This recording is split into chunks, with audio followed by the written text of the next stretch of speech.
pandemi seperti apa? Saat ini kondisi pandemi kalau kita perhatikan memang banyak kendaraan bermotor yang tidak digunakan. Apalagi di Jakarta ini kan dengan ganjil genap yang punya mobil menggunakan kendaraan minimal malah sehari selang-seling seperti itu. Cuman sayangnya ada dua jenis lini asuransi yaitu asuransi harta benda dan kendaraan bermotor yang tarif preminya itu sudah diatur oleh OJK. Jadi mau nggak mau ini nggak bisa dirubah tarif preminya. Tapi kalau untuk lini bisnis yang lain, jika ada risiko yang lebih rendah, maka tarif premi pun juga akan bisa lebih rendah juga. Itu Mbak Mari. Oke. Nah, seiring dengan perkembangan zaman nih Pak, ada yang tanya juga nih, ada nggak sih produk asuransi umum yang sebenarnya ada proteksinya juga ada investasi? Karena kan selama ini kan hanya berlaku lurus begitu ya, misalnya kalau rumah ya udah gitu ya, ini covernya untuk rumah, kalau kendaraan bermotor ya untuk kendaraan bermotor gitu ya. Sementara kalau kita di asuransi kesehatan kan memang ada nih yang memang unit link begitu ya, yang bisa untuk investasi juga. Nah, kalau di asuransi umum seperti apa gitu? Karena kan kita tahu juga beberapa preminya pasti cukup mahal begitu ya, seiring juga dengan besaran proteksi yang didapatkan. Seperti apa nih Pak Dodi? Ya, tipikal masyarakat itu ini nggak cuma di Indonesia ya, tapi sama juga di negara lain. Kalau sudah membayar sesuatu itu sebagai investasi dianggapnya, maka kalau memang ternyata nggak ada risiko, itu pasti harapannya adalah apa yang dibayar tersebut itu akan bisa kembali lagi atau risikonya nggak ada. Itu kalau berasuransi. Karena memang asuransi jiwa lebih dahulu diketahui oleh masyarakat. Nah, di asuransi jiwa sendiri memang ada tipikal pertanggungan yang proteksi, ada juga yang dia itu gabungan antara proteksi dengan tabungan atau juga plus dengan investasi. Nah, sehingga kemudian dalam menawarkan produk asuransi jiwa kepada masyarakat, maka ini menjadi pertimbangan bagi masyarakat. Oh, kalau ternyata saya bayar premi tapi nggak ada apa-apa, harusnya yang saya bayar itu kayak tabungan, balik lagi dong.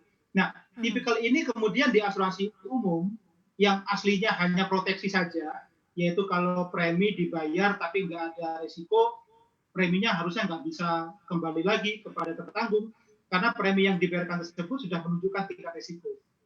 Dalam arti, jika kemudian risiko itu nggak ada, ya berarti memang data statistik mengatakan premi yang dibayar itu memang untuk mengcover itu.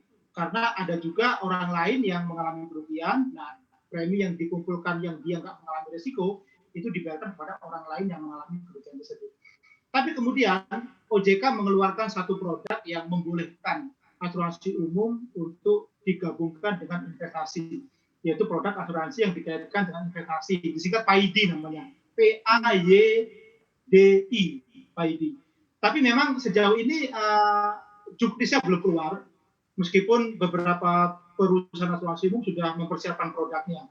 Nanti kalau ini sudah bisa dikeluarkan, kalau juknisnya sudah ada, maka seharusnya ini bisa meningkatkan penetrasi asuransi umum. Kenapa? Ya itu nih, tipikal masyarakat yang mengharapkan kalau dia bayar premi, kalau ternyata nggak ada risiko, maka ada investasi yang bisa didapatkan. Ya, kita tunggu aja. Kalau juknisnya sudah keluar dari OJK, maka produk ini akan bisa langsung dinikmati oleh masyarakat. Pak, kalau seandainya untuk pemula nih, misal baru punya asuransi kesehatan dan pengen punya asuransi umum nih, kira-kira mana yang harus didahulukan asuransinya dari sekian banyak jenis asuransi umum, mana dulu sih sebenarnya yang paling harus dimiliki deh dari asuransi umum? Bagi seseorang yang duluan itu harusnya adalah asuransi kesehatan. Karena aktivitas kita kan mobilitas juga tinggi. Biarpun orang yang nggak mobile sekalipun, dia ada kemungkinan kena risiko. Tiba-tiba kemudian dia mengalami sesuatu, kecelakaan, yang dia nggak tahu penyebabnya apa, maka nanti biaya berobat, atau kalau ya misalkan dia mengalami cacat, maka nanti akan berdampak kepada kerugian finansial seseorang. Ini sama halnya kenapa orang perlu juga asuransi kesehatan, karena biaya kesehatan pun juga makin mahal. Jadi kalau orang sudah terbiasa dengan asuransi kesehatan, biasanya dia akan ikut juga asuransi kecelakaan diri di aktivitas kegiatan tersebut. Nah, yang paling minim kemudian untuk asuransi harta benda biasanya adalah asuransi rumah tinggal. Karena setiap orang atau keluarga di Indonesia bahkan yang baru punya rumah sekalipun maupun yang sudah punya rumah banyak gitu ya, dia juga punya risiko rumah tersebut mengalami kerugian. Bukan cuma kebakar ya, bisa juga karena banjir, karena gempa yang diduganya kapan kejadiannya nggak akan bisa kita prediksi.